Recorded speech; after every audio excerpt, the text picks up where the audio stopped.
Fala, Bikezone! É um prazer estarmos aqui. Muito bem-vindos e bem-vindas. O biker Renato Rezende, diretamente de Poços de Calda, eu, Luciano Cadeira Lancelotti, e nós, o Fala Bikezone, somos Caetano Caesa Mataro e Luciano Cadeira. Renatinho, que prazer te ter aqui conosco, um biker com letras maiúsculas, que tem bastante experiência e bastante história para contar. Eu estava fazendo umas contas, Renatinho, eu te conheço há quase 30 anos, uns É, 28 anos. é por aí. Bom, primeiro um prazer estar aqui, né? Obrigado pelo convite. Para mim, tio Cadeira, né? Porque eu era criança e conheci ele, eu acho que deve ter uns 27, 26, 28 anos, não sei, que a gente se conhece. Eu acho que a gente se conheceu através do Lu, né? O Lu Lancelotti, que hoje é construtor de pista e irmão meu também. E o Lu corria, enfim, você estava nas provas de BMX e a gente se conheceu e tem muita história de bike aí nesse caminho. Geração anos 90 do BMX, vocês são uma geração de ouro do nosso Brasil, né? E é uma Uhum. geração que veio da. Já uma terceira geração, a gente pode fazer do BMX, puxando muito a fila, já andando de maneira técnica. Eu lembro de você muito pequeno, andando lá em Poços de Calda. Conta como é que foi esse começo, essa paixão. Você vem de uma família que tem uma tradição esportiva. Uhum. Meu pai é mestre de jiu-jitsu, a minha mãe técnica de ginástica rítmica, e eu fazia um pouco dos dois e já gostava de andar de bike. É, a paixão por bike começou bem pequenininho, 2 para 3 anos assim. Não tive uma pré-bike, né? Comecei com uma bike com rodinha, mas logo tirei a rodinha e eu já contei algumas vezes, quem é fã aí sabe, mas a história da capa do Batman, que eu gostava de andar na roça que meu avô trabalhava, eu andava bem rápido de bike com a capa para sentir que eu estava voando, né? Isso em Varginha.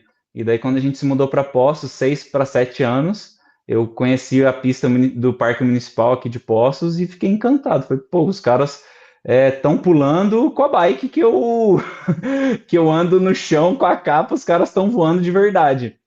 E e aí foi amor à primeira vista. No início, a ideia, acho que o meu sentimento assim era principal era conseguir saltar igual eles, que eu ainda não conseguia, né? Mas logo a competição entrou, o BMX inicia muito cedo, né? A competição é muito, né? Já tem 6 anos, 6, 7, enfim, começa muito cedo. E aí, tendo em casa os pais, né, sabendo, já me explicando, né, o que eu precisava fazer se eu quisesse ganhar em relação a uma conduta de atleta, né, a frequência nos treinos, o ir ali no meu máximo, enfim, tudo dá para ficar falando um monte de coisa aqui, né, mas o que todo mundo sabe sobre ser atleta, e muito cedo eu entrei nisso. Sei lá, eu lembro, 11 anos, eu me sentia um atleta profissional já tinha minha rotina, já tinha minha alimentação, já voltava, né, sei lá, de festa que era muito tarde, eu voltava mais cedo, tinha refrigerante na festa, eu não tomava, eu pedia suco, água, enfim. E aí foi assim que começou, e até as 3 Olimpíadas, né, na modalidade. Lembrando do Renato Rezende, conhecendo você, eu lembro como a tua referência é um biker técnico. Então, no BMX, nós já tivemos várias fases, com vários tipos de corpos também, e você Uhum, foi um cara que batalhou muito para se desenvolver no esporte, mas você sempre buscou as tuas qualidades, e eu lembro você como um cara técnico, sempre um pulador uhum, assim exímio, cara, no BMX Supercross, a técnica de fazer curva é muito importante, e eu lembro sim. de alguns momentos da tua história, assim, exímios nisso. Cadeira, eu sempre, assim, meu biotipo nunca foi do cara mais forte. Então, assim, eu sempre treinei muito para ficar forte e ter uma largada boa e tudo. Tanto é que eu treinei tanto que até hoje eu vou dar umas. Tipo, se eu tô sem treinar, eu consigo dar largada boa. A parte técnica é até algo mais natural ainda. Mas assim, eu treinei muito, principalmente porque eu era muito bom também. Então, assim, aqui em Poços, né, vem de como que eu posso dizer assim, uma equipe muito forte, né? E tinha sempre uma galera treinando, treinos de sprint, treinos na pista, enfim. E eu sempre, né, você falou da curva, eu treinava muita curva no chão. Eu lembro no pátio da De Pascoal aqui, ó, parado de pneu, era perto da minha casa, e era um chão lisinho, tipo um cimento queimado novo assim. A gente botava tipo dois tênis, não tinha nem coninho na época. Botava duas garrafas, duas coisas e ficava postando corrida, indo de um lado para o outro e rodando, né? Eu até passo treinos assim para os meus alunos hoje, mas era uma coisa meio, era um treino, mas era também uma brincadeira, né? Eu lembro, sei lá, com 12, 13 anos, cara, caindo várias vezes, assim, ia com equipamento e assim foi desenvolvendo, né? E a parte técnica dos saltos e manual e tudo, eu sempre gostei muito de me desafiar. E eu sempre acreditei, e continuo acreditando, que o domínio, tipo assim, para andar rápido, em uma competição, você tem que conseguir andar lento, você tem que saber, sei lá, fazer transfer, você tem que conseguir fazer manual, você tem que saber um bunny hop muito alto, você tem que conseguir fazer tudo, porque na hora da corrida ali é uma combinação, né? Eu já deixei de cair porque eu pulei um cara no bunny hop numa curva, né? Tipo assim, o cara caiu, eu pulei por cima dele e classifiquei para a final, foi um Disney Cup. Então, assim, eu desde muito, e meu pai me ajudou muito nisso, assim, acho que por entender de esporte e tudo, o com mais completo o atleta é, melhor ele, mais longe ele vai, né? Então eu sempre foquei nisso, assim, e o que eu era, né, assim, pô, manual, tem que ficar bom no manual, o salto, dá para saltar rápido, dá para saltar devagar, saltar para cima, saltar para o lado, e nisso eu fui desenvolvendo com o tempo. Teve uma época que a gente fez tem até vídeo no YouTube, eu preciso até postar de novo isso, foi quando eu tinha uns 16 anos, assim, a gente, pô, fez uma vaquinha de, sei lá, R$ 600 de trator, que na época era bastante dinheiro, dava para muitas horas de máquina, e fizemos um local, né, que a gente chamava, não sei se, não é um dirt, porque as rampas era tipo de dirt, só que era muito grande, era mais baixo um pouco, tipo um Caracas Trails, só que com um vão maior e a rampa mais baixa, assim, sabe? E eu lembro que eu ia para lá, ficava 2, 3 horas por dia nas férias, assim, a tarde inteira, e eu não podia frear, sabe? E ventava, e eu falei, cara, eu tenho que pular. As rampas eram assim, a gente chegou a colocar dois carros embaixo, assim, não de frente, né? Mas Acho que eu de lembro de lado, umas assim, e entrou imagens disso. tranquilo. É, e assim, meu desafio era eu não posso errar nenhuma vez, né? Tanto é que às vezes eu ejetava da bike, tempo bom que eu caía e não me machucava nada, saudade disso. Mas assim, eu sempre e foi na época que, tipo assim, eu puxava antes e saltava os dirt, fazia umas coisas assim, meio que pra época nem tinha muito, sabe? Não tinha referência. Hoje a gente tem muito Instagram, tem, né? Você vê que o cara veio de manual e saltou, você vê, tipo assim, não tinha muito isso. E não tem nem vídeo da maioria das coisas, sabe? Porque ninguém tinha, né? Tinha que ter uma câmera, né? A bateria não durava, enfim. Meio que computador era difícil até na época. Então, não tenho vídeo, mas eu tenho muito na memória, assim, e tenho isso de tentar fazer algo novo e diferente e muito tempo em cima da bike. A importância de você ter crescido numa cidade com pista de BMX, né? Então a gente, ou um pump track, isso deveria ser Uhum, obrigatório na cultura sim. esportiva de cada cidade, e a gente vai. Isso para a tua vida foi um diferencial. Com o teu desenvolvimento na bicicleta, e aí já vamos passar a roda para os Uhum, dias de hoje. Eu te vejo como um biker e é muito legal e eu fico muito feliz você praticando o crossover wheels. Você teve uma carreira fantástica no MX, muito longeva, uhum. participando de 3 Olimpíadas, 3 Olimpíadas. 13 títulos nacionais, títulos Uhum, sul-americanos, pan-americanos. E no momento que, depois de Tóquio, você fez a transição natural, da carreira, você migrou uhum. para outras modalidades do ciclismo. Fala esse lado do Renato Rezende Biker. Cara, depois de Tóquio, por tudo que eu vivi, enfim, eu fiquei muito satisfeito com a minha carreira, com a minha participação em Tóquio, e, e para eu ir para mais uma Olimpíada, eu precisava abrir mão de muita coisa, né? Continuar abrindo muito mão de muita coisa.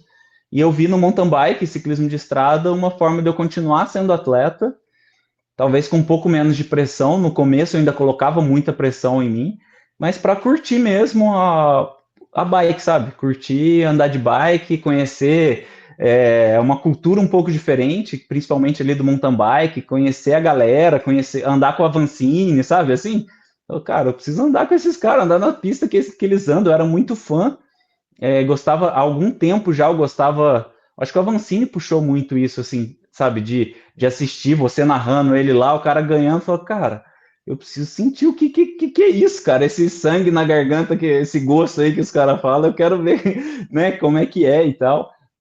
E foi um período muito massa, assim, de conhecer realmente. Eu tinha. Assim, não sabia o que seria possível, sabe? Assim, cara, eu vou ir e vou ver o que acontece.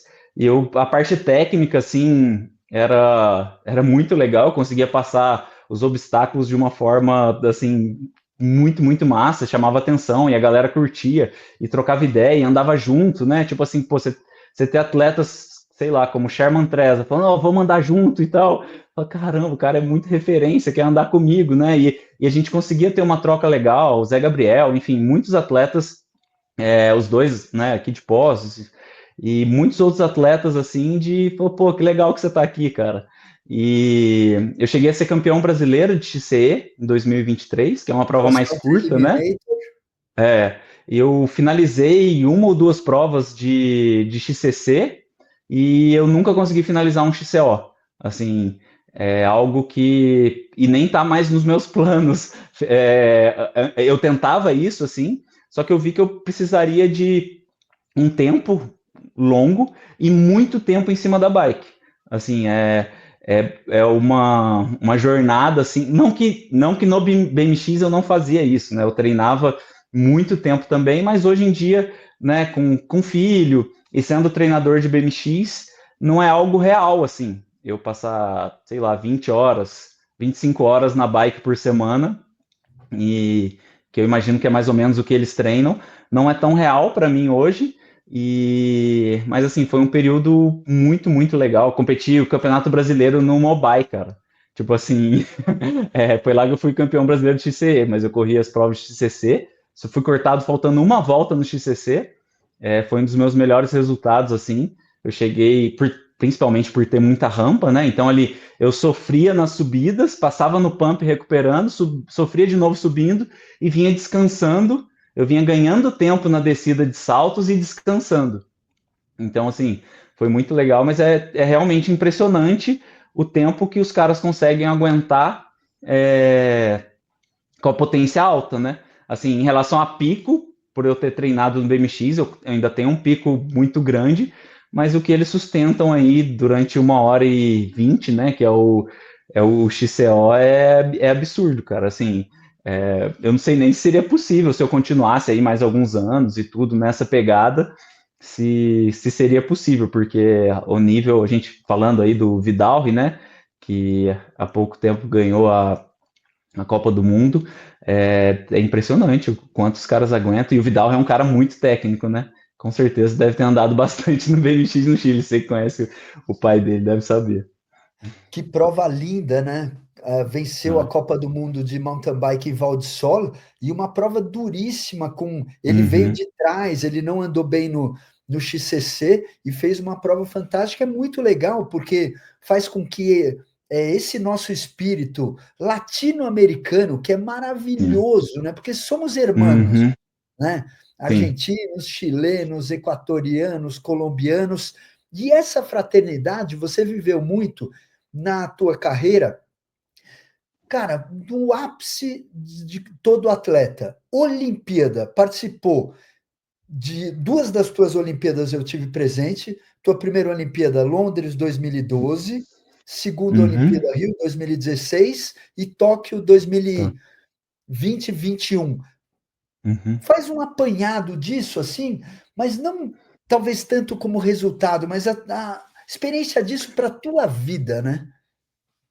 Cara, a primeira, aí com 21 anos, e acho que uma experiência, assim, surreal de estar lá, de, sei lá, da minha cidade, o país relacionado, tipo, a galera da bike toda assistiu, e a minha cidade, Poços de Caldas, a galera contava que ó, eu tava cortando cabelo e assistia, eu tava na padaria, tava ligado à televisão. Então, tipo assim, parece que dá um. Muda a vida, assim, sabe? De um jeito de. Ah, é difícil de explicar, assim, sabe? De falar, cara, o mundo assiste a competição que eu tava. E a dificuldade de chegar lá, sabe? Assim, é realmente abrir mão de tudo. É muito difícil e você só faz aquilo. Então, assim, aquela Olimpíada me deu muita confiança para seguir a carreira, né? E ter mais estrutura, né? A próxima Olimpíada no Brasil. Então, eu passei 2 anos nos Estados Unidos e, infelizmente, né, em Londres, falando um pouquinho de resultado, só para tentar um contexto, em Londres, meu pneu da frente furou. Na Na segunda, curva, eu você fiz estava na andando muito, curva, nas baterias você devia estava estar uns fazendo umas 60 por ultrapassagens na hora. curva. Assim, eu fiz oitavo melhor tempo de 32 atletas na tomada de tempo. E na primeira bateria de quartas de final eu fiquei em segundo, e na segunda bateria meu pneu da frente estourou e eu caí, fui atropelado, o ombro saiu do lugar e eu precisei ir para o hospital, não pude continuar. E porque não voltava, né, para o lugar. Tentou colocar e tal e eu precisei ser sedado e tal, o ombro todas as vezes que saiu eu nunca consegui colocar. Um monte de gente tentou e não conseguiu. Enfim, sempre foi sedado. E aí no Rio, eu quebrei a clavícula, a Olimpíada em agosto, e aí em fevereiro eu quebrei a clavícula, e um mês antes eu tive uma lesão na coluna também. Então, assim, foi a emoção, foi, assim, algo surreal. Acho que aquela adrenalina, aquele arrepio ali da galera gritar o meu nome, só de falar eu arrepio de novo, da galera gritando meu nome, minha família inteira na arquibancada e tal.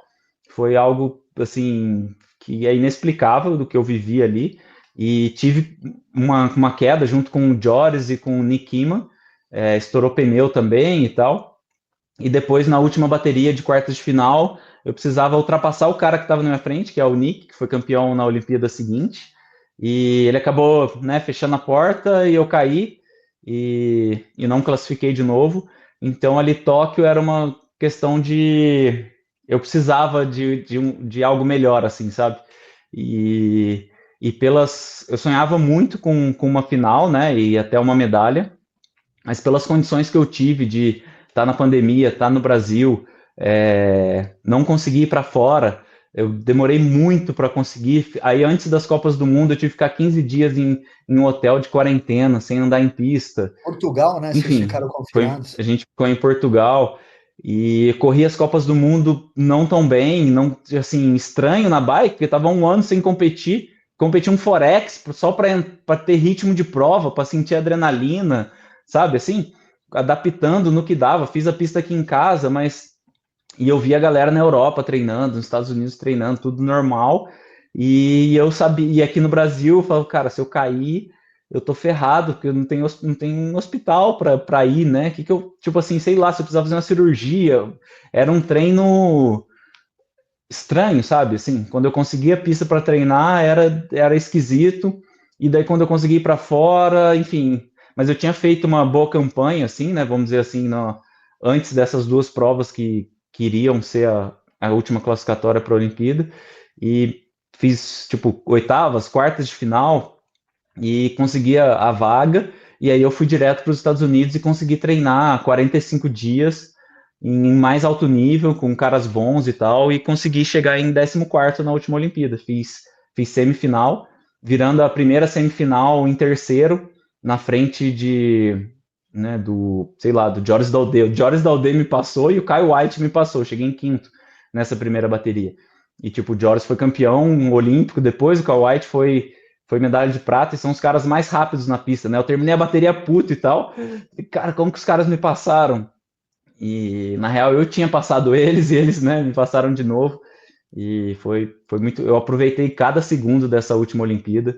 Eu sabia que ia ser a última como atleta. Naquele momento eu nem pensava ainda tanto de ir como treinador, não imaginava que agora seria esse meu maior objetivo, e eu aproveitei, cara, o máximo, assim, cada, cada segundo dessa última Olimpíada.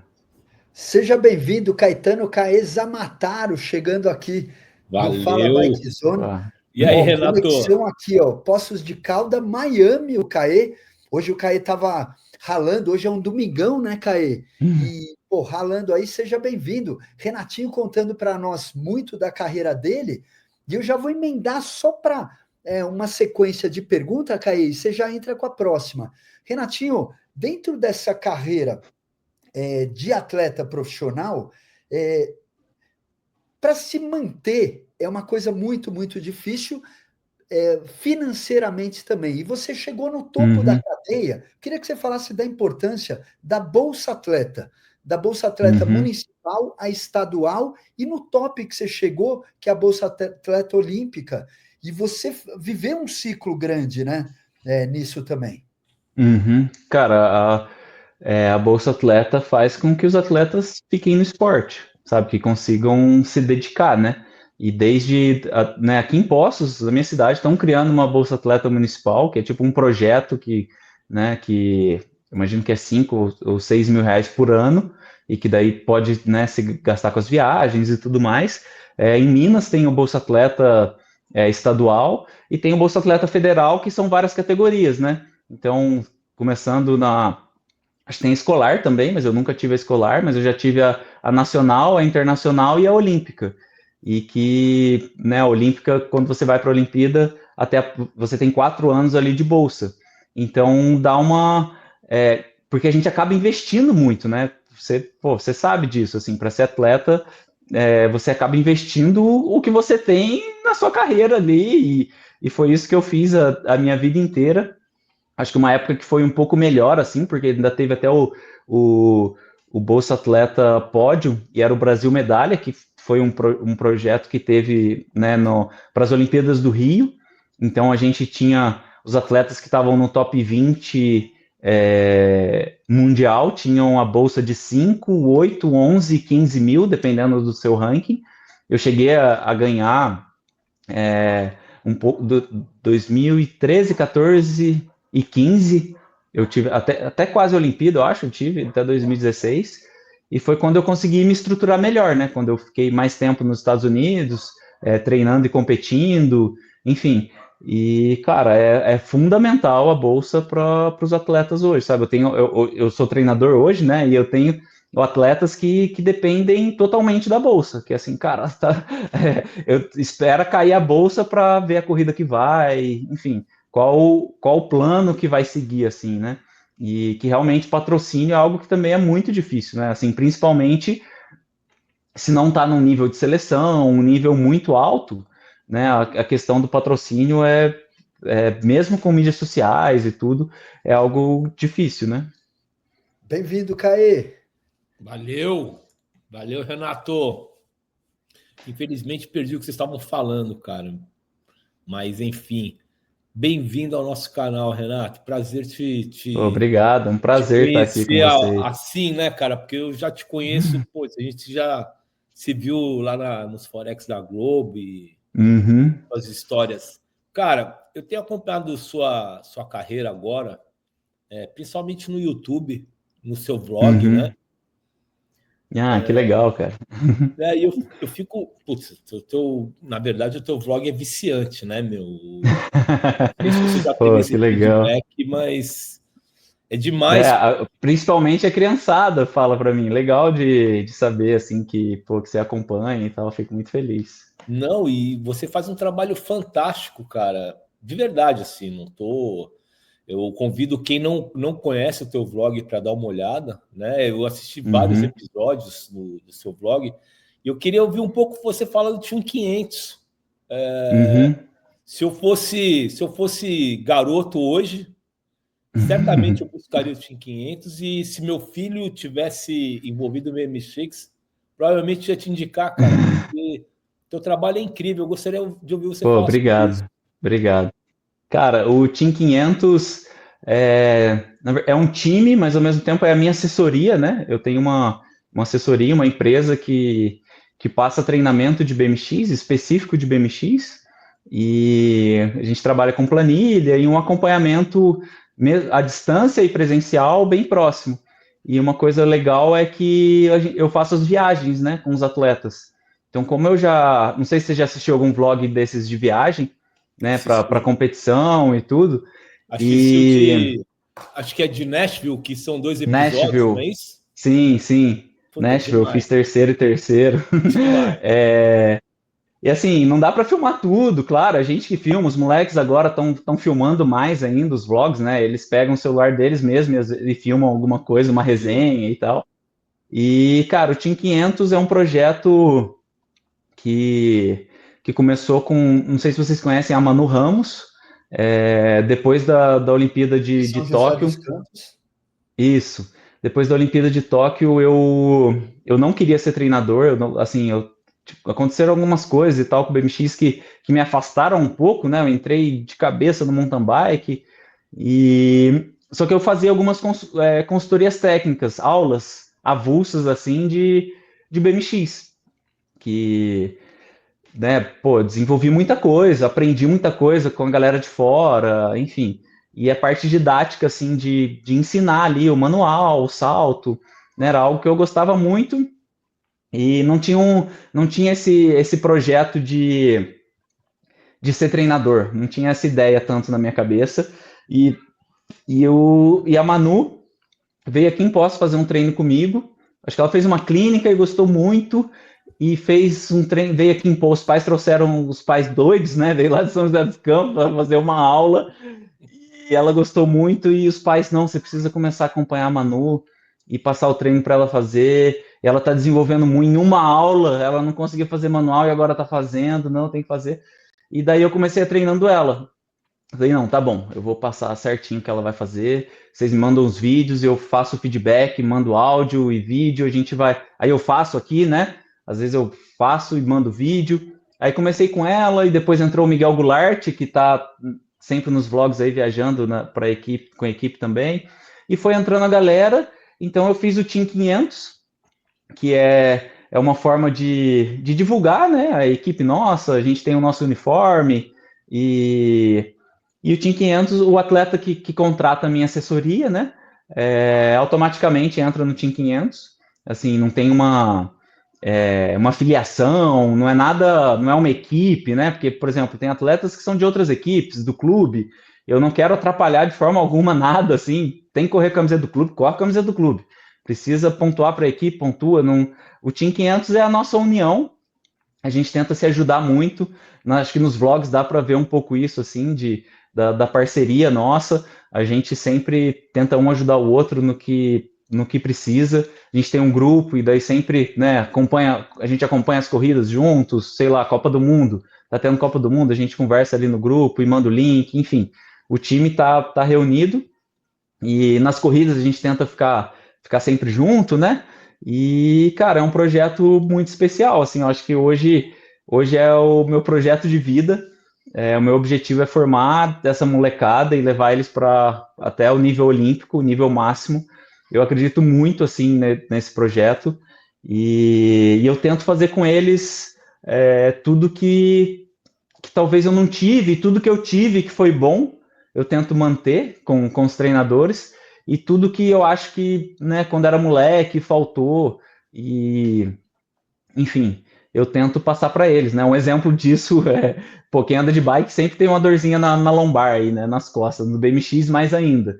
Então, meus atletas eu passo muito core para eles, e o aquecimento, enfim, e tudo para ter o core muito forte, para eles não ter o tanto de dor que eu tive. Então, né, é a parte técnica. Pô, o cara do Team 500, ele treina muita técnica, todos os moleques são muito sinistros na parte técnica, né? Então, enfim, a gente é muito massa o Não, isso time, que eu pô, achei, a isso que eu achei paixão da legal, minha cara. vida hoje é o time, assim.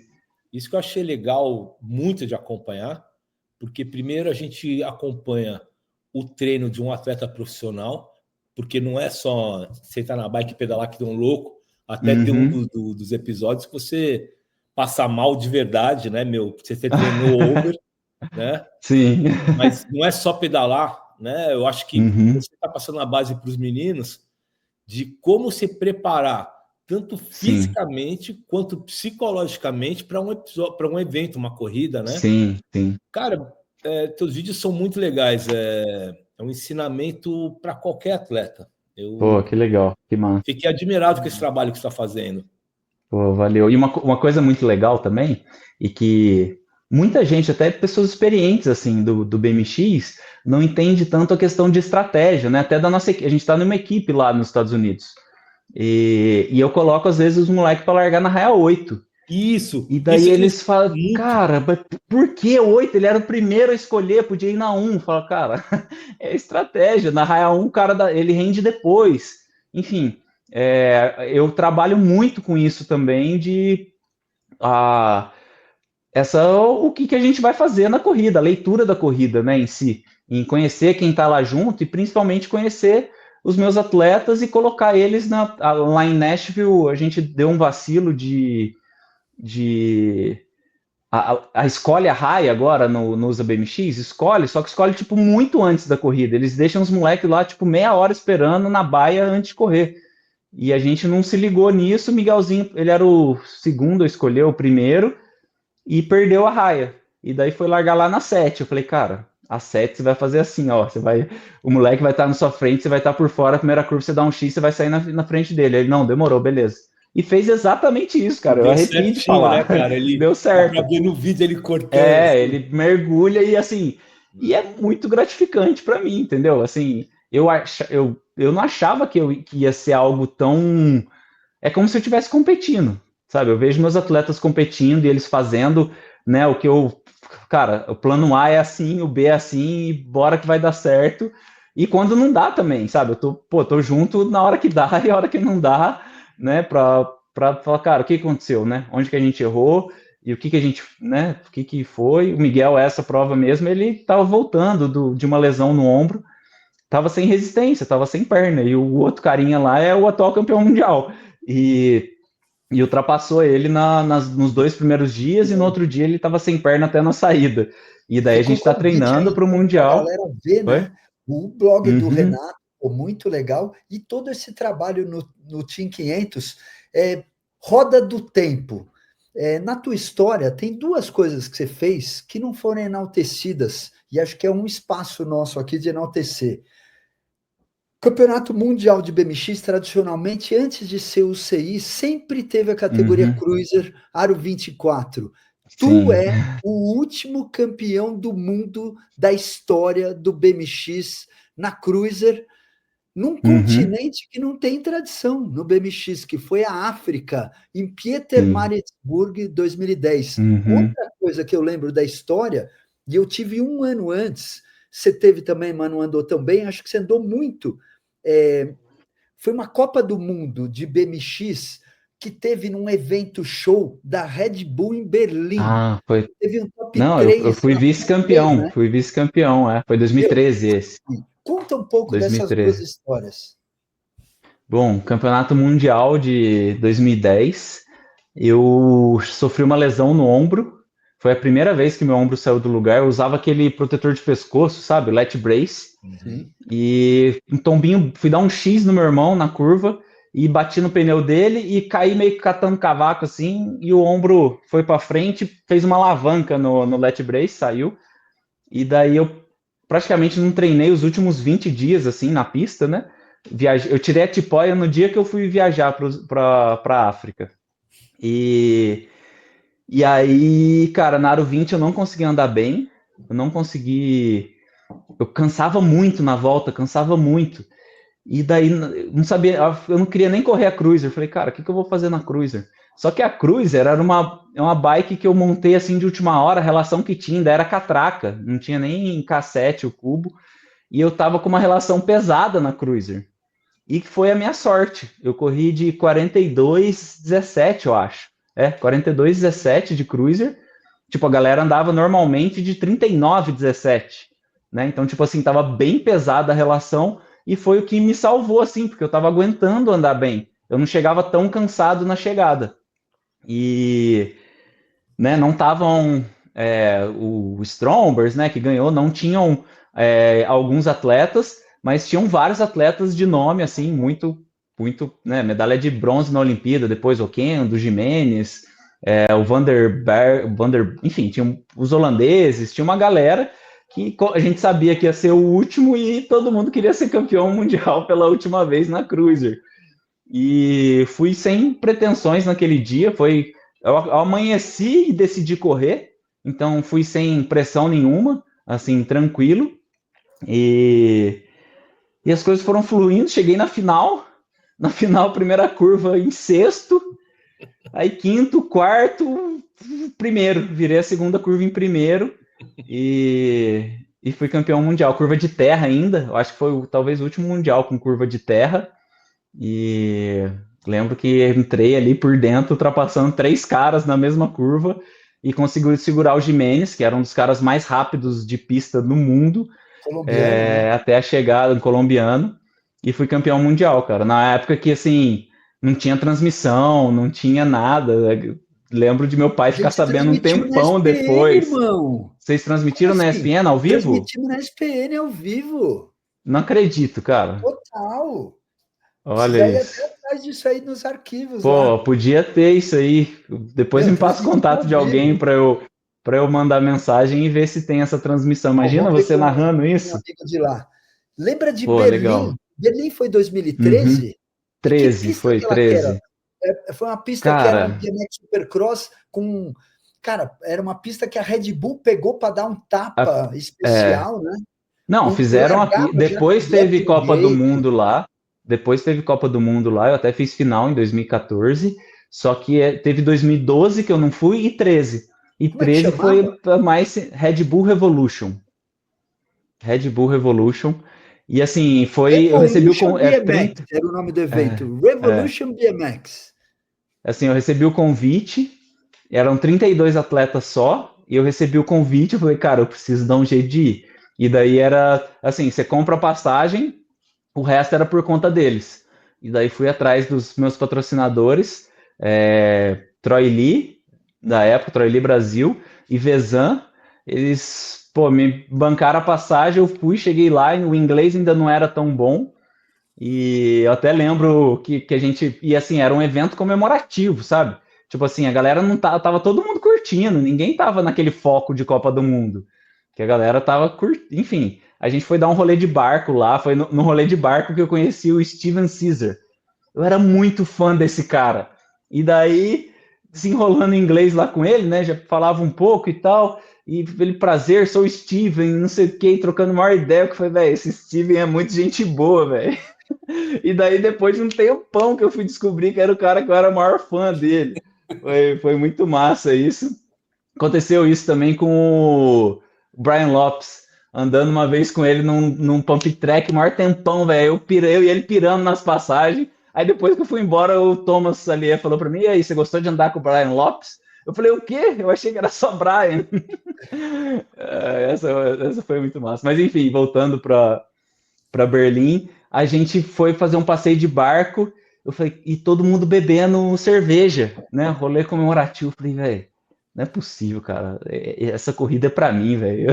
Eu que tão dedicado, eu não bebo, eu não faço nada, a galera tudo curtindo, tá todo mundo levando essa corrida no rolê para curtir. Eu vou levar muito a sério, velho. Essa é a minha chance, a pista é a minha cara, velho. Era uma loucura, assim. Quem quiser, coloca aí, tem no meu canal também, Red Bull Quem ganhou? Revolution. Mike Day? E não, foi o Connor Fields. Connor Connor Fields Fields. Eu ganhou ia e eu lá. fiquei em segundo. Campeão Tinham olímpico do, 2000, do Rio 2016. 2016, isso. Tem dois circuitos. Primeira reta, o gate normalmente Supercross é 8 metros de altura. Esse devia ter 11, 12, porque saltava a primeira rampa e descia mais ainda. Era assim, era muita escada para subir, muita, muita. Eu lembro até de subir um pouco antes, que a galera ficava esperando eles lá em cima, porque eu cansava muito subindo a escada. E fui passando de fase, eles rodavam uma roleta para descobrir, virava a primeira curva, tinha dois caminhos. E daí virava a roleta para saber qual pista que ia. E a final ia ser na pista maior, já estava decidido. E 6 atletas competindo, eu fui passando, passando, passando. E cheguei na final, e na final cheguei em segundo. E foi até uma época que estava Evento passando um feito pouco de para dificuldade, TV, assim, né? de Um evento grana. uma super Oi? produção, era um evento feito Foi para incrível. TV, o Aham, sim. conteúdo da Red Bull. É, Eu fui um ano antes, e eu fui direto de Londres, 2016, 2012, eu fui para 12. lá. Ah, pode crer. Teve em Lembro assim, 2012, eu acho que não teve nenhum exatamente. brasileiro, e nesse eu fui. E foi uma Você época que sabe, estava bem difícil, assim, a questão financeira, e eu ganhei 6 mil euros lá. E eu fiquei, tipo, tranquilo, assim, durante alguns meses, sabe? Era bastante, foi a maior premiação da vida, assim. E chegou no momento, nossa, que tava. Eu morava em Paulínia, enfim, tava precisando muito. E um pouquinho antes de começar a cair o Bolsa Pódio, enfim, foi o que salvou ali. E além da grande conquista, teve essa parada que ajudou muito na carreira ali. tem Ô, duas Renato, coisas que de bastidores eu te ajudei, Renatinho. Foi tua entrada na Oakley lá atrás, acho que foi em Aham. 2011, e esse E na convite aí, GT. eu fazia muito Uhum. trabalho com a Red Bull e precisa ia na lista, estava por lá. Aham. Pô, tem um moleque aí, o Renato, mas tudo mérito teu, mas é daquela Aham. coisa de estar na hora ali e, Uhum. pô, que Da demais. GT, você Fala, Caio. lembra? Oi? Da GT? GT também, ó, foi três então, Você hein? que me ligou, pô. Foi três, que legal, Você Renatinho, eu que me fico ligou feliz, velho. pra GT, fez toda a ponte. que Fico legal. feliz demais, velho. Ô, Obrigado, Renato, obrigado mesmo. Você Pô, sabe que eu sou a gente tem muito que se grato. ajudar, meu. Se você não tivesse, se Uhum. você não se ajudasse demais, ninguém te ajudaria. Aham. E é legal isso, né, Caê? Oportunidade, cara, trocar oportunidades. Eu e o Caê é o que a gente está fazando aqui no Fala Bike Zone, né? Uhum. Depois eu exatamente. até queria pegar um gancho disso aí, contar dessa. Quando você me ligou aí, mas a gente fala com o Cauê fala aí, e aí Não, eu não, conto conta essa aí. parada. Manda Pode aí. falar? Pô, Lógico. eu corria pela Chase, e daí a GT tava vindo pro Brasil, né? Tava no grupo Caloi ali, o ar, né? A Dorel. Não Dorel, lembro nem se era Dorel, era Dorel já, né? era Dorel. E, cara, do nada o Cadeira me liga, fala, cara, em parceria aí GT, Estados Unidos e Brasil, a gente quer você na GT, né? Olimpíada próxima no Brasil e tal. E, cara, assim, o contrato, sei lá, 10 vezes melhor do que o que eu tinha. Foi. E assim, a GT, cara, para quem é da minha época, eu via, sei lá, o Thomas Allier, Mike Day, era Andamos de GT, o. velho. Eu também vou te Tipo falar que assim, eu realizei um sonho. é de arrepiar, assim. Eu vi os caras e, assim, o sonho era ser piloto da GT, cara. E aí o cadeira me liga, fala, cara, tem uma parada para te falar e tal, GT que é, que é você, é GT Brasil, GT Estados Unidos e tal, que é você no time e tal. Foi E era meio de 2014, né? temporada, 2015, meio da temporada, era 2015. tipo março, abril, assim. E, cara, deu super certo. Deu muito certo. Eu fiquei até 2019 na GT e assim, realização de sonho mesmo, foi incrível. Obrigado, cara. Obrigado mesmo. Cara, eu não esqueço, sentado na escada, assim, na escadinha que tinha em casa, eu ficava sentado e falava, cara, não acredito, velho. Deixa eu fingir que é normal, né? Mas a vontade era sair pulando, assim, falando, não é Pois só possível, cara, que contextualizar uma irado. coisa, né? São coisas do mundo que a gente vive hoje. Cara, como que nego tá pagando a luz? Apagaram a luz da GT, velho. Literalmente. É uma Uhum, marca que foi sendo vendida, né? Ela foi uhum, fundada lá pelo presidente Richard Long e pelo Gary Turner, lá nos anos 70. uhum. Anos 70, Todos a os marca é de atletas saíram, né? 72. E aí Uhum, ela foi indo e foi sendo vendida. Ela faliu algumas vezes, foi vendida para o Grupo Pacific, depois foi vendida para a Dorel, e a Dorel foi uhum, comprada pelo Grupo POM. E a POM desligou a luz da GT, velho. Então, os dois últimos atletas que tinham contrato, Hans Rey, 38 anos representando a GT, os caras apagaram a caraca. luz. O último apaga a luz. Quem apagou a luz foi o Hans Rey, Aham, mas é uma marca que tem um heritage, tem É um uhum, icônica. legado muito grande, é, e alguém vai comprar a marca. Assim eu espero. uhum, Tomara. tomara. Ô, Fala, Renato, Caio. aproveitando, vamos falar um pouco do nada interessante, até que estava conversando com cadeira. 2012 Londres, 2016 Rio, 2020 Tóquio. E aí você não foi mais para as Olimpíadas e o Brasil também não. É isso? Foi nas No mulheres, masculino, mas não. nos homens É, ainda Masculino, uhum, masculino, isso. conseguiu ele. isso, masculino. E o que você acha disso daí? O que precisa fazer? Cara, Porque é... isso é um dado importante, cara. E tem um peso, né, cara? E eu queria saber a tua opinião, que é o responsável pelo Brasil, esses três edições. Como é que você vê esse... Cara, é até é difícil um pouco falar, assim, exatamente tudo que eu acho. Eu acho que publicamente, assim, talvez melhor não é evitar? tão legal. Mas eu acho que precisa de um pouco mais de organização, talvez, e trabalho em equipe. Eu acho que isso seria o principal, assim, para o Brasil conseguir trabalhar mais em equipe. Você vê os franceses, os caras treinam muito juntos, sabe? E, e Holanda. eu sinto que Holanda, os caras andam muito juntos. Nos Estados Unidos, eles estão competindo quase todo final de semana junto, então acaba andando muito junto, né? E hoje a gente tem pistas de supercross aqui no Brasil, tem a pista do Rio, que é, cara, quem anda no Rio anda em qualquer lugar do mundo. É surreal aquela pista. Assim, se a gente for ver, tá um nível acima de todas as pistas. É até um pouco perigoso comparado com as pistas de hoje em dia, que tá tudo um pouco mais flat, vamos dizer assim, comparada com ela. E tem Londrina, tem Curitiba, tá saindo uma pista agora em Cuiabá. E eu acho que o jeito para fazer a gente conseguir uma vaga que ainda não está aberta, né?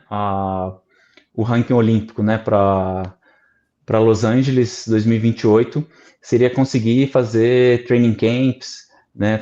Colocar essa molecada mais nova que está chegando para andar mais junto e principalmente ter um bom relacionamento, assim, ter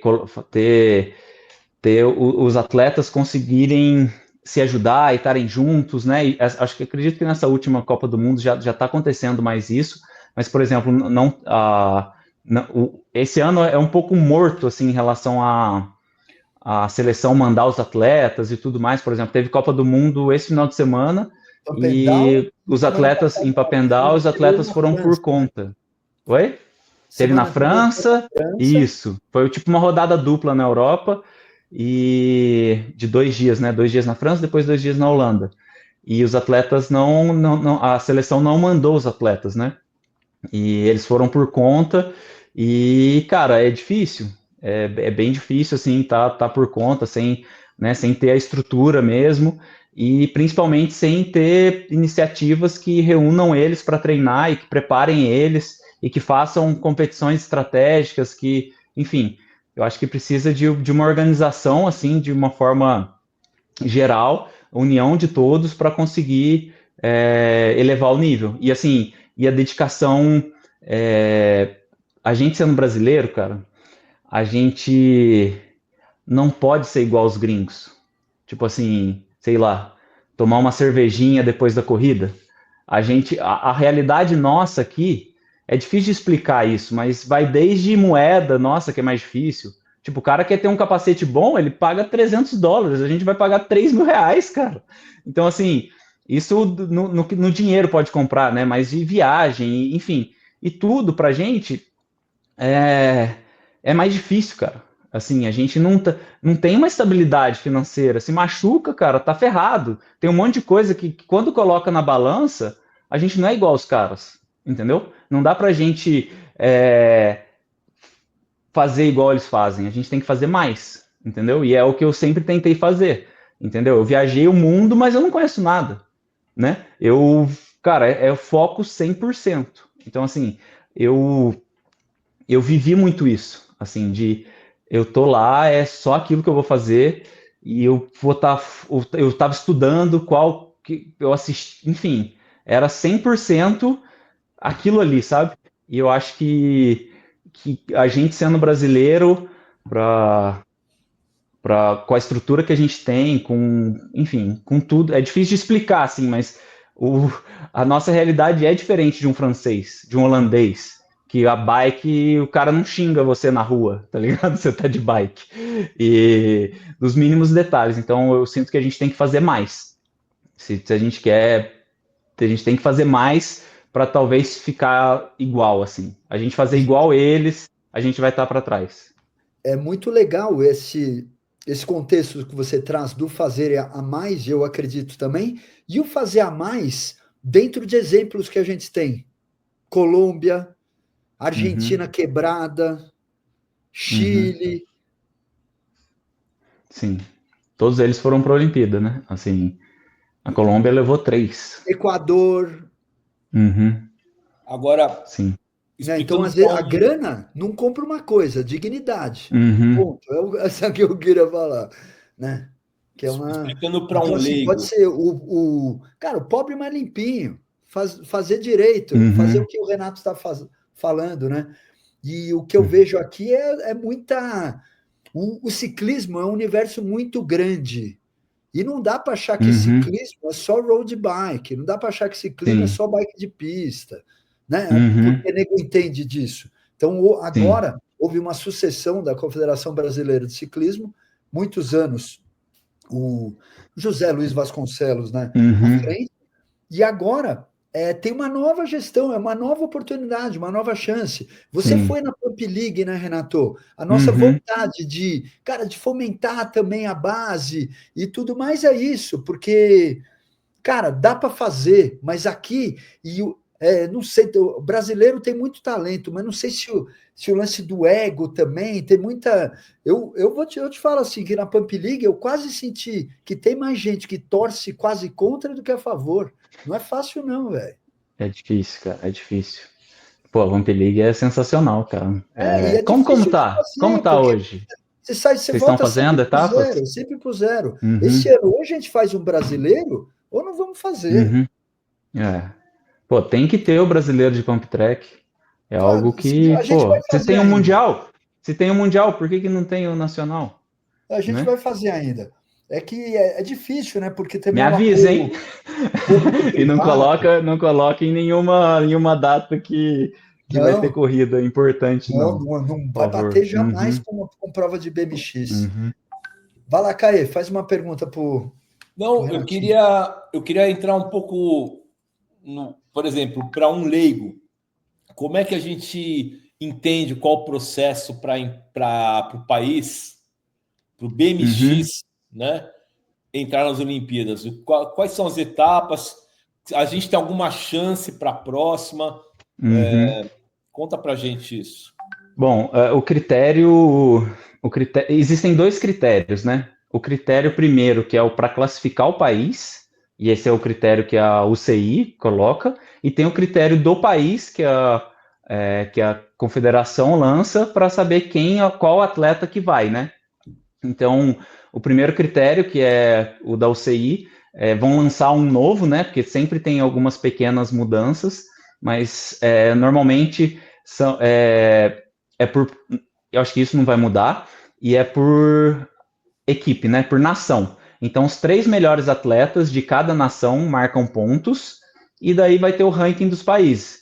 Então, na última Olimpíada foi os 2 primeiros países nesse ranking, que começa sempre em setembro, 2 anos antes. Então, setembro do ano que vem, começa esse ranking, e aí tem um número de provas de cada, por exemplo, eu não vou lembrar de cor do último, mas quando para Paris, para Tóquio, perdão, eram as 14 melhores etapas de Copa do Mundo, 3 HC, 7 C1, 2 campeonatos nacionais, 1 continental, enfim. Aí vai, né? Se você competiu mais de 14 Copas do Mundo, o pior resultado sai e vai entrando os melhores, né?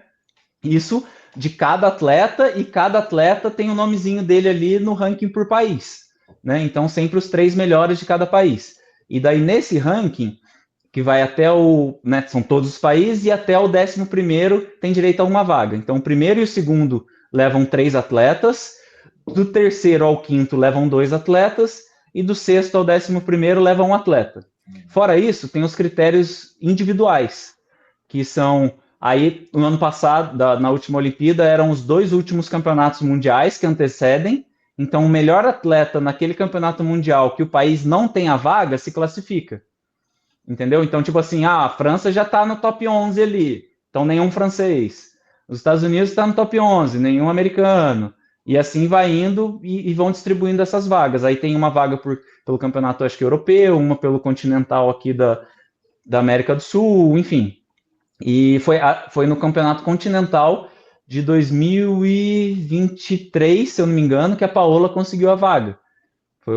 Ela ganhou esse campeonato e conseguiu a vaga automaticamente para o Brasil, né? E aí a vaga é do país, aí o país tem um critério que decide quem que vai para a Olimpíada, entendeu? Então, assim,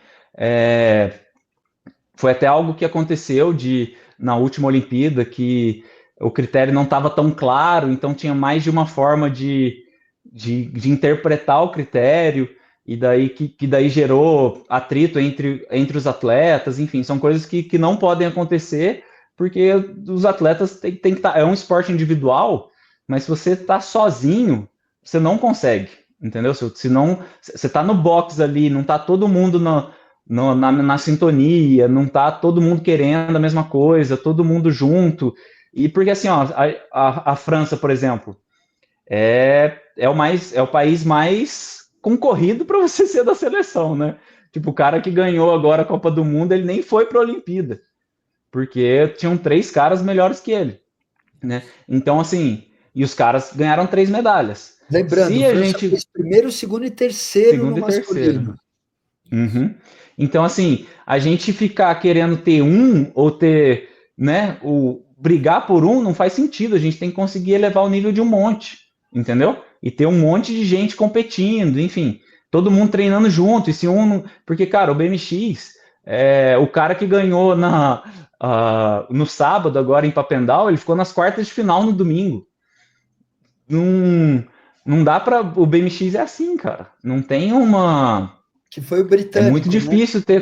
Não, foi um cara da Nova Zelândia. Ele estava olha só, ele estava em sexto, na final. Foi o único Foi o primeiro, exatamente. Ele estava em sexto na última curva, os 5 primeiros caíram e ele ganhou. Então, e ele estava muito bem na final, né? Enfim. Isso no caso ontem, né? A gente gravando no domingo, e hoje um inglês ganhou. Mas enfim, é isso, Renatinho, que eu acho. Rodas do tempo aqui. Aí lembrando de coisas legais e de momentos históricos, nesse século o Brasil sediou 2 campeonatos mundiais de BMX. 2002 em Paulínia, que foi um belíssimo campeonato mundial de BMX, e 2006 que a toalha da mesa. São Paulo. O problema do Brasil às vezes é a toalha é pequena, e aí muita gente puxando a toalha. Aí foi o final da CBBX, né? Com nosso amigo finado Kiko ainda controlando, e a necessidade de unificar, né? Porque já havia corrida olímpica. Mas vamos falar, o Renatinho Rezende nesses 2 mundiais. 2002, o que você tem de lembrança? Como é que foi? 2002, cara, eu estava muito bem. Assim, foi um ano que eu estava muito bem. E eu lembro de ser afunilado. Eu acho que era, pelo que eu me lembro, o São Willoughby e um francês que afunilaram eu Isso, 11 anos. 2002 tinha 11 anos. Então eu vim ganhando, eu ganhei as classificatórias, ganhei as quartas, e na semifinal, não, assim, eu praticamente ganhava todas as corridas aqui no Brasil. Então não tinha essa disputa tão... Eu nunca tinha competido com 2 caras me fechando. E eu assustei e perdi os 2 pés num triplo que tinha na primeira reta, e fiquei de fora na semifinal. E em 2006, eu fiquei em segundo lugar no pré-mundial, que antes tinha, né? Não sei se você lembra, tinha um campeonato pré-mundial, e eu estava dominando muito aquela primeira rampa, que era um doblão que a galera meio que não conseguia saltar, né? Ele era meio redondo. E aí eu tirava a bike lá de baixo, caía pedalando no meio dele, assim, eu virei da raia 8 na frente, a final do pré-mundial. Sabe, Pode falar. eu lembro de você pulando, e sabe quem eu lembro pulando ali? Parecia um A mosquito Parrom. voador. A Mariana Parrou, meu, parecia um Eu mosquito, lembro velho. também. Era sinistro. E daí pro Mundial eles mudaram essa rampa e eu não consegui acertar ela legal, porque eu não tinha, eu voava muito alto e passar também não era tão bom. E daí eu fiquei nas quartas de final, peguei a bateria com o Van Gogh, com uns caras muito sinistros, e cheguei acho que em quinto nas quartas e não. Eu fiquei de fora, eu não fui para a final nos dois mundiais, não corri de cruiser ainda e tal, não tinha bike e tal. E, mas assim, foram experiências incríveis que vivi no BMX e no Brasil, né, cara? Pô, sonho ter, quem sabe, um mundial aqui de novo. Cara, e uma Renatinho, coisa interessante vai lá, Caio. uma coisa interessante do Renato, sim, você é um piloto excepcional, isso aí, cara, já é uma coisa Obrigado. boa. Mas o teu preparo, e isso eu acho que vem desde dessa época, até de antes, como você se preocupa com o preparo, né? Teus treinadores, as histórias que você conta com Uhum. os treinadores, e você aplica isso até hoje na sua rotina de treino, né?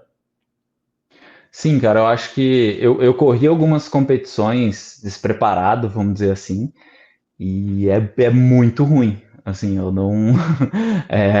Até agora, atualmente, eu tenho competido na VET Pro, né? Algumas corridas lá nos Estados Unidos, e tô longe do meu ideal, assim, mas é um outro rolê, né? É uma galera que respeita muito mais. Eu sinto às vezes que eu tô competindo em câmera lenta, assim, sabe? Não tem sessão pro, enfim, gate baixo, né? A galera se respeitando, ninguém se bate. E daí que eu tinha me prometido para mim que eu nunca mais competiria etapa de Copa do Mundo ou qualquer coisa assim sem estar muito bem preparado. Que as provas, né, pós quarentena foi muito ruim, assim, correr com medo, correr inseguro, né?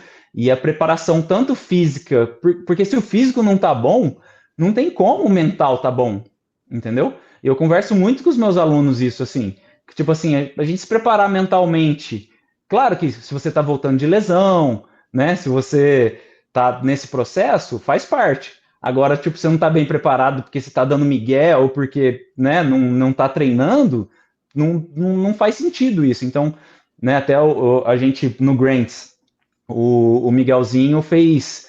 A gente ficou de 8 da manhã até as 8 da noite, a primeira e última bateria do quarto dia de corrida, e na última ele deu a melhor largada e fez a melhor volta. Foi vice-campeão numa competição absurda. Eu não sei se você assistiu o vlog do Grants, é legal para assistir também. E Assisti. assim, a gente se preparou muito para aquela corrida, entendeu? Assim, a gente se preparou muito e fez tudo certo todos os dias, dentro da alimentação, todo giro, o aquecimento para a prova, é tudo. Eu sou encantado por isso, na verdade. Assim, eu acho muito legal, tanto o treino aqui, né, em casa, quando a gente tá aqui treinando e se dedicando, quando ninguém vê, né, o, quantas vezes, né, os moleques passam mal, e eu passei por isso, né, tudo que eles estão vivendo eu já vivi, né, de quantos treinos, cara, de vomitar, de chegar no limite, de a perna travar antes da Olimpíada. A gente fez, porque a pista de Tóquio era muito grande, né? Era maior do que o normal. Era uma pista que tava. A gente precisou fazer uma preparação, os 45 dias antes que eu falei, de, de Tóquio. A gente fez uma preparação absurda de treino de resistência, que eu chegava eu não conseguia sair para girar. Eu colocava o banco alto e tinha uma subidinha para um lado e uma subidinha para o outro. Eu não conseguia passar dessa subidinha, a perna assim não tinha o que fazer. Eu tipo tive que ficar lá deitado um tempo para conseguir mexer depois. Então assim, essa preparação fortalece muito a parte mental, né? Tipo assim, eu alinhava no gate e falava, cara, ninguém treinou mais que eu. Ninguém se preparou mais que eu. Não tem como. Não tem como. Assim, eu tinha isso comigo, assim, sabe? E eu tento passar isso para os meus atletas também. E depois da corrida, né, lá no Grants com o Miguel, eu falo, cara, é bom competir bem preparado, né? Ele é muito bom. Tipo assim, você se preparou para aquilo. E daí fazer tudo certinho, né? Chega lá, faz o quê? Vai pro hotel e faz o giro e se precisar vai na academia, e descansa, e fica deitado, e faz a banheira de gelo, e se alimenta, enfim, terminou a corrida, faz o giro recuperativo. Cara, é passo a passo, toda a preparação, para chegar na hora, você não tem que ir lá e fazer, entendeu? Tá, você fez tudo certo, cara. Agora é hora de só, eu arrepio de falar que eu curto demais isso. Porque, assim, é o processo, entendeu? Eu, muitas vezes, em Copa do Mundo, com os melhores do mundo, eu alinhava no gate e falava, velho, ninguém quer mais do que eu. Ninguém se sacrificou mais, ninguém teve que fazer tudo, ninguém teve que fazer a pista. Esses caras não fizeram tudo que eu fiz. Então tem que dar certo, entendeu? E correr assim, cara, não sei, vem energia de onde não tem, sabe?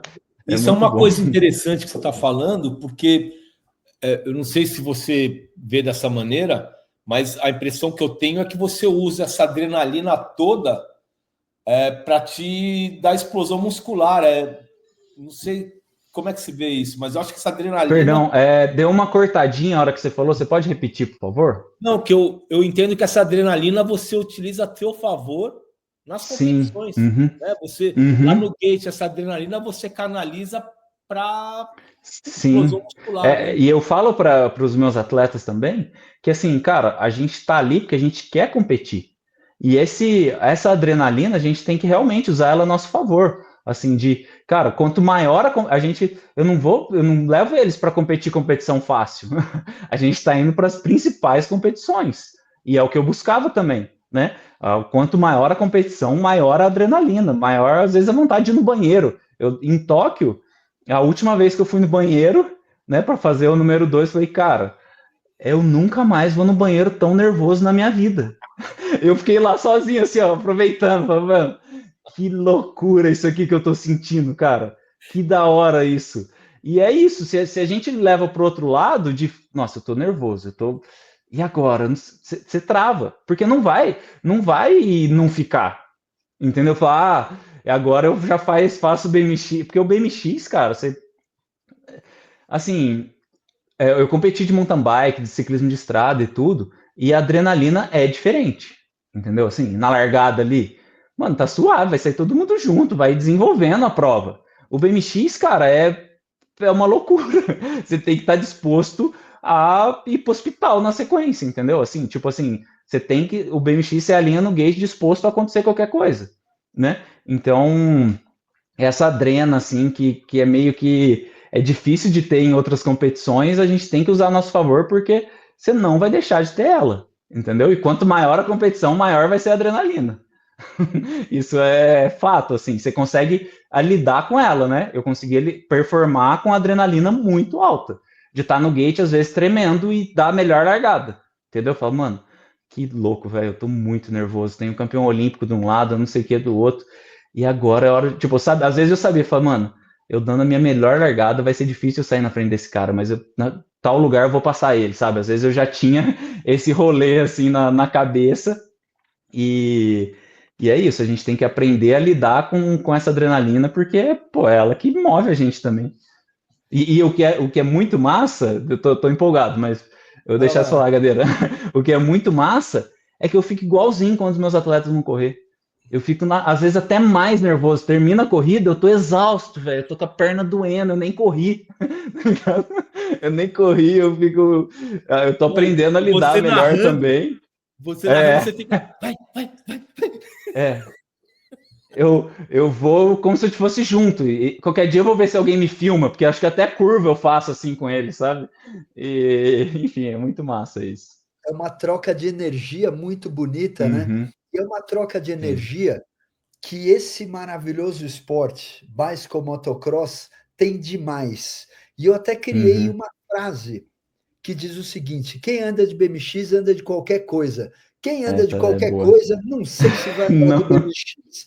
E essa é a base. Então, desde o Jeremy McGrath, o king do supercross norte-americano, que tem fez uma base no BMX fantástica, e começou a andar de moto, numa época que era possível. Hoje em dia não é mais possível isso. Tarde, e foi o maior da história. Nos remete para o que a gente chama de troca de modalidades com duas rodas, o crossover wheels. E o Renatinho é um exemplo disso. Então, fala um pouquinho disso, dessas experiências. Pô, você vai andar de road bike. Pô, tem que ter que não sobe na guia. Se precisar, você pula o cara. Você sobe na guia. Tem alguns vídeos teus pulando, né, dando bunny hop. Então, assim, a roda, ela fala a mesma língua. E essa língua, quando se tem a base do BMX, cara, ela vai longe demais.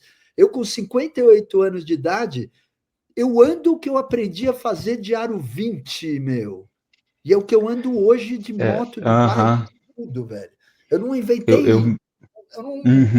Eu aperfeiçoei, mas eu aprendi na bikezinha. Obrigado, BMX. Cara, a real, por exemplo, o mountain bike, assim, é muito mais fácil. Sei lá, transpor um buraco, enfim, ter a roda maior, né? Quanto maior a roda, mais estabilidade, suspensão e tudo mais. Quem está acostumado ali com o aro 20 rígida, acaba tendo muita facilidade, né? E desde leitura de terreno, enfim, eu me sinto muito seguro, tanto na bike de estrada. A estrada, eu demorei um pouquinho para sentir segurança nas descidas, né? Porque é um risco maior ali, né? Você descer uma serra a 70, 80 por hora, tem que ir ganhando a confiança aos poucos. E, cara, eu adoro me divertir em cima de qualquer bicicleta. Eu fui ontem eu fui no aniversário de um amiguinho do meu filho. E tinha, sabe aquelas bikes de andar na praia, que o pneu é tipo dessa largura, assim? Eu falei, caramba, pode andar nessa bike? Tipo, eu treinei a tarde inteira, dei aula, cheguei no aniversário, eu vi uma bike que eu nunca tinha andado, eu falei, caramba, eu posso andar. Daí andei com a molecada, eu gosto de andar. O meu filho, eu falo que é skate. Ele fica com os dois pés no quadro, abraça o meu pescoço e eu vou sentado, né? Eu brinco que é skate, aí a gente subia e descia. E, cara, eu sou apaixonado por andar de bike em qualquer bike, né? Então, assim, eu cheguei a fazer alguns pódios em algumas corridas de ciclismo de estrada, eu sou sprintista, e mountain bike, pô, eu amo andar em pump track, em pista de XCO, e maratona, competir também, o XCE, né? Andar no mobile, cara, pô, andar no mobile, tendo uma noção de salto, eu chegava, cadeira. A primeira vez que eu fui no mobile, os caras me emprestaram uma bike elétrica. Eu chegava lá embaixo, eu queria ficar gritando. Eu ficava. Eu parecia. Eu não sei explicar, cara. Porque tem as paredes e os saltos e não sei o quê. Eu chegava. Assim, é inexplicável. É inexplicável, assim. Eu chegava lá embaixo, eu falava. Era tipo isso, assim. Eu gritava. Uau! Que louco! Pô, você ter o domínio da bike e ter locais como o mobile para andar é surreal, assim. Porque o BMX ali na pista vira uma parada do trampo. Eu me divirto também, mas você quer fazer a performance, o tempo, né, a largada ali para você melhorar um pouquinho. Mas, pô, você pega uma mountain bike e vai descer uma trilha, tá maluco. E dominando a bike, né, colocando ela onde quer e, putz, eu pareço criança quando eu vou lá, é bom demais. Que demais. Voltando um pouco nesse assunto do BMX, do crossover wheels que o Cadeira está mencionando. Você já participou de várias competições em várias modalidades dentro do ciclismo. Eu queria que você explorasse um pouco, porque no BMX é a explosão do começo ao fim. E aí você termina, volta para a fila e fica lá, e aí vai explosão de novo. Quer dizer, é essa que eu acho que é a principal diferença no preparo físico do BMX, né? Sim. O cara, ele trabalha a 1000 graus por 2 minutos. Aí parou. Não, é 30 segundos, cara. Tipo, Tóquio, que era grande, era 38 segundos. E era, tipo, uma eternidade. E, tipo assim, 38 segundos no máximo é muito difícil, cara. É muito difícil. Né? Você virar a última curva e ter, né, a potência praticamente da primeira reta. E é muito diferente isso, assim, de... sei lá, no XCO, que é algumas provas que eu fiz, não atinge essa potência máxima do BMX, só que, cara, você tá com uma potência alta durante muito tempo, subidas ali de 2 minutos, que eu nunca fiz esforço de 2 minutos. Então, o primeira coisa difícil é calcular, né? Tipo assim, a prova vai ter 1h30, a cada subida tem tanto, quanto de energia eu coloco? Para mim, isso era muito difícil. Eu calcular, porque eu andei a vida inteira no máximo. Então, tipo assim, é máximo. A minha volta é máxima. Então, o ter esse quantos por cento seria, o quanto que eu aguento, pô, eu quebrei inúmeras provas. De o coração disparar, de ter que parar. Teve prova de eu tive que parar. Eu falei, velho, eu vou cair se eu continuar. Entendeu? Você chega num limite assim do corpo e é muito diferente. A galera que cresce já fazendo isso, né? Fazendo, né, provas mais longas, é mais tranquilo, assim. Eu sofri bastante, ainda gosto muito de andar, mas não na pegada que eu tava, assim, de fazer um monte de competição, né? Eu tá mais para eu curtir agora mesmo todas as outras modalidades. Dependendo da competição, se eu acho que pode ser legal e tudo, eu entro para me divertir. Eu acho que isso é o principal, assim. Do jeito que está indo o Team 500, né, com as viagens e os treinamentos aqui e a parte toda a assessoria que eu faço online, né, eu não consigo mais me dedicar para ser atleta e nem quero também. Eu quero que eles alcancem, né, lugares muito altos.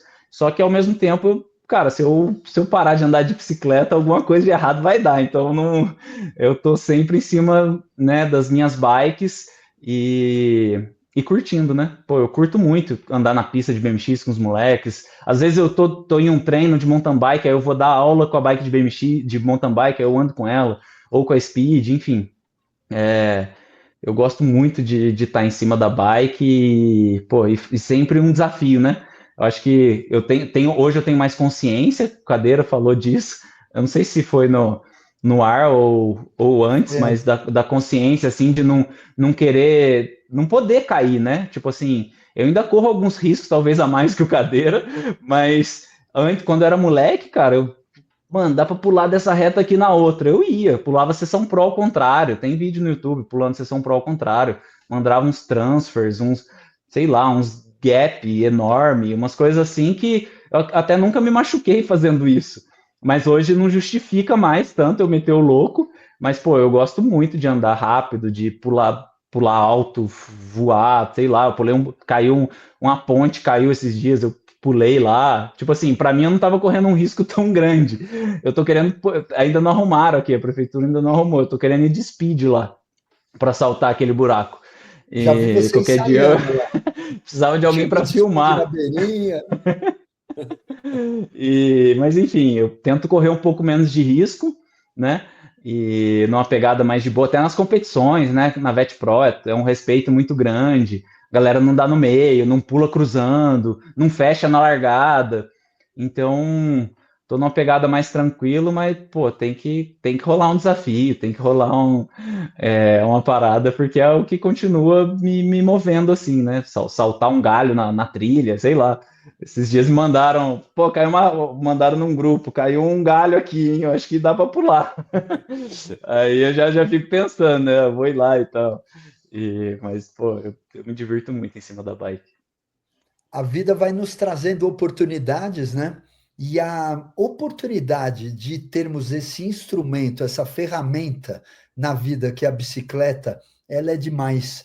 É difícil de descrever em palavras, né? Mas o que é a bicicleta na tua vida?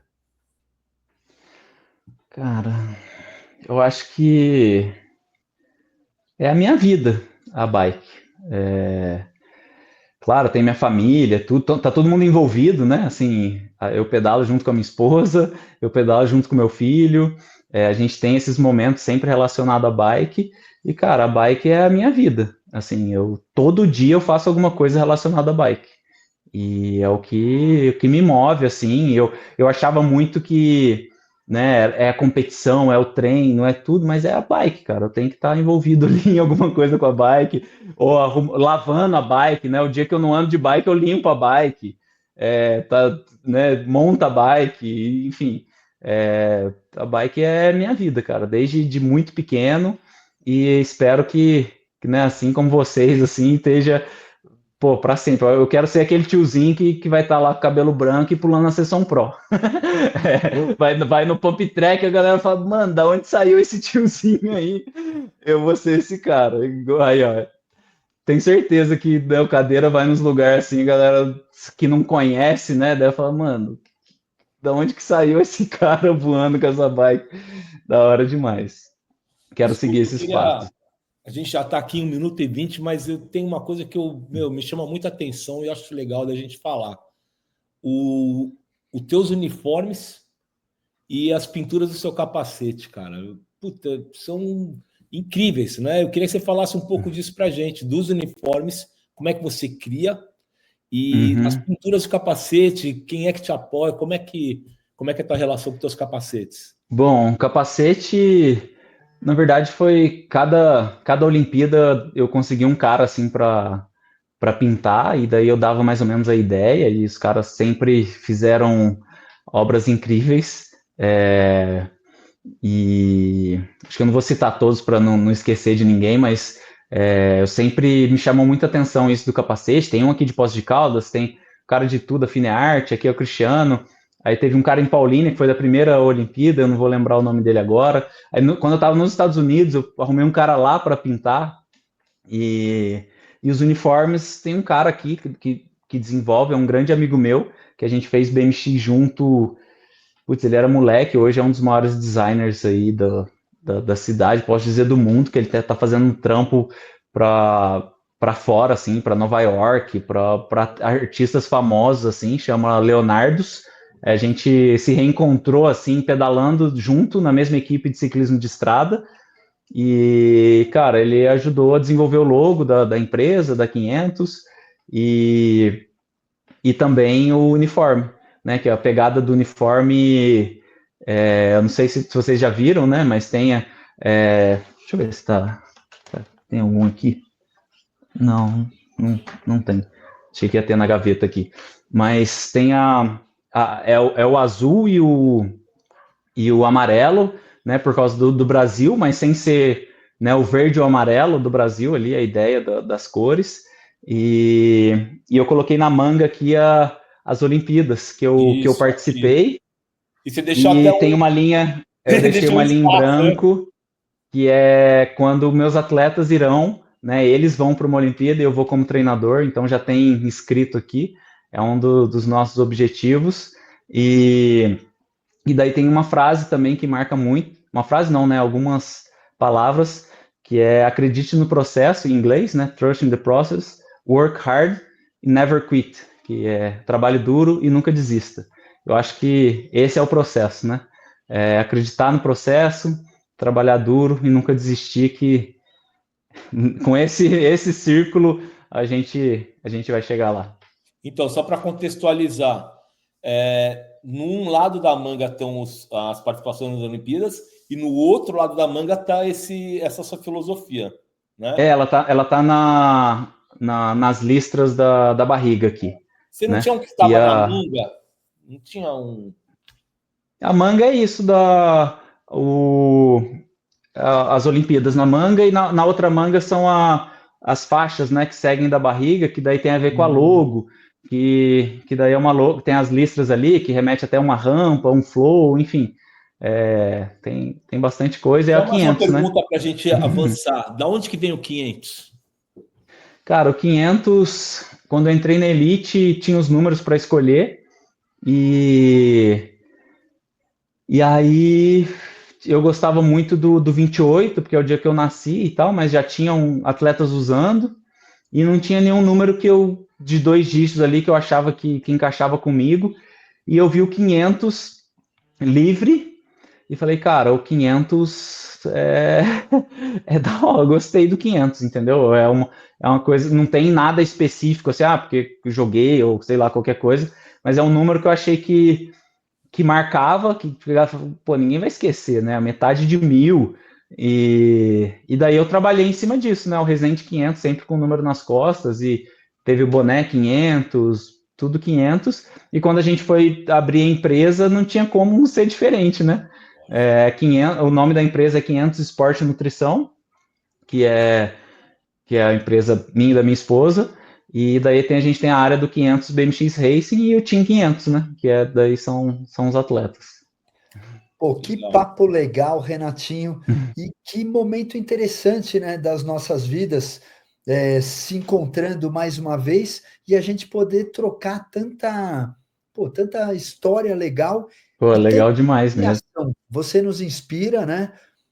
Caê, pô, vamos deixar à vontade, né, de fazer um para frente com o Renatinho e vamos nos despedindo dele por aqui. Conversa boa, conversa longa e faz as considerações finais, por favor.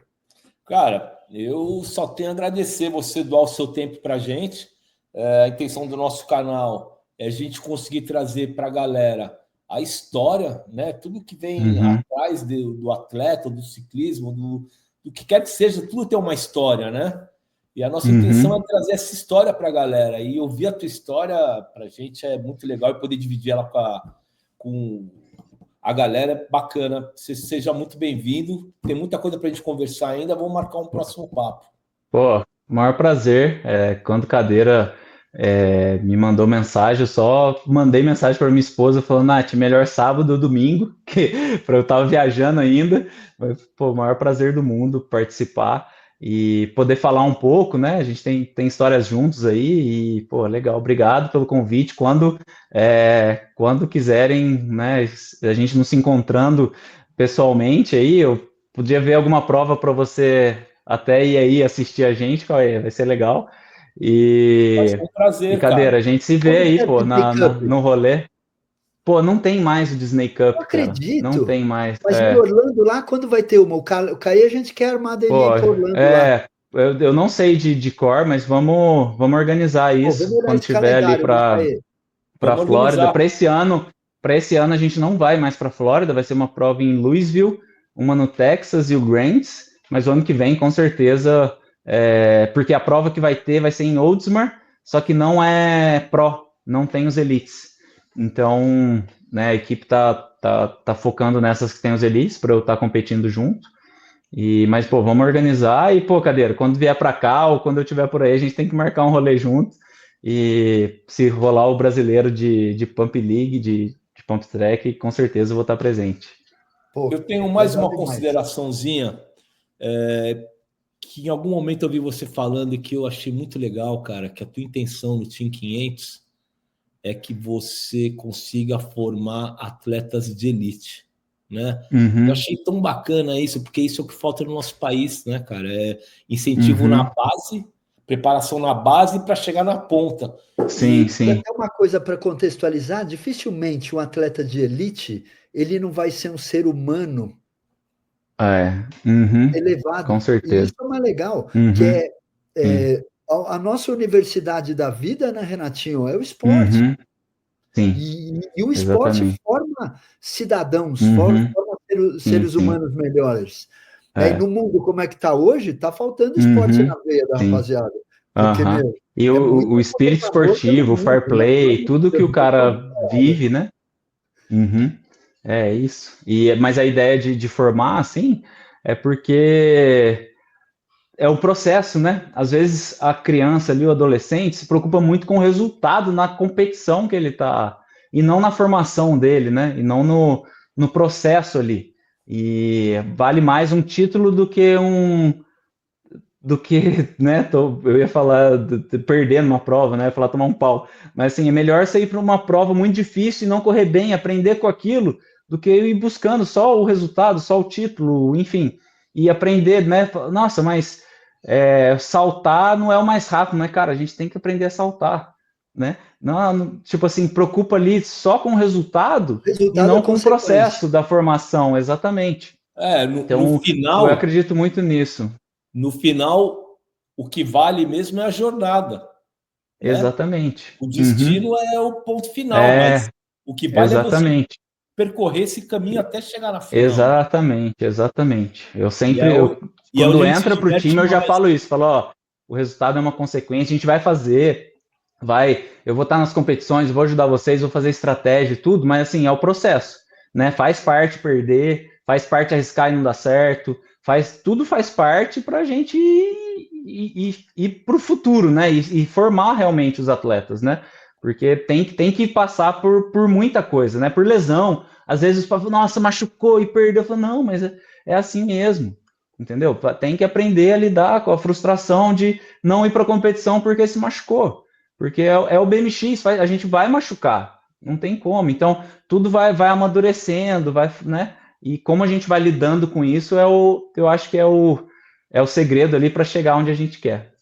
Uma outra frase para a gente encerrar: cair faz parte, levantar é nossa arte, e a gente aprende muito na vida pelos obstáculos que a gente está enfrentando. Sim.